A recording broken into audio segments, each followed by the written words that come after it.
Luca Visentini, you are the new General Secretary of ETUC. What do you expect about ETUC and trade unions européennes? My first priority is to relaunch the trade union role and the ETUC role in the European context. We have absolutely on the one side to be more active, to influence the economic governance at the European level, to try to change the semester process, to try to change and to stop all the attacks to trade union rights and trade union prerogatives, but we have also to fight to relaunch the economy and to have more economic growth, fairer economic growth and creation of quality jobs for the future. To do that we need investment, public investment first of all, but we need also to increase wages, to increase internal demand in Europe, and to do that we need also to strengthen our negotiating power. So collective bargaining, social dialogue are the two pillars of our strategy for the future.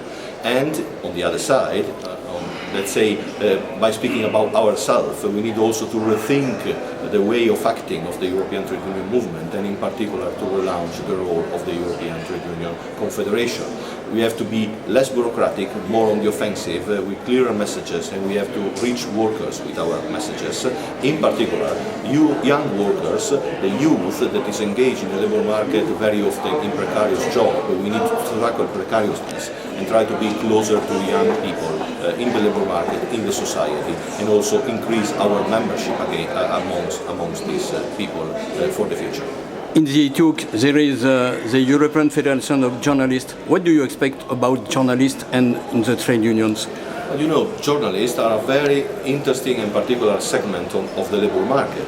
There is not only an issue concerning the political contribution that journalists can bring to the ETUC elaboration into our priorities, but there is also an issue going on in several European countries concerning the fact that most of the journalists are now freelancers. And freelancers are not protected at all in terms of pensions rights, in terms of healthcare rights, in terms of salary, and so we need also to be closer to them and try to have better conditions, better working conditions for them. So we have a double element to be considered when we speak about journalists. On the one side, the contribution they can bring to our political elaboration, but on the other side also what trade unions could do to try to be closer to them, to try to help them in achieving better working conditions for the future.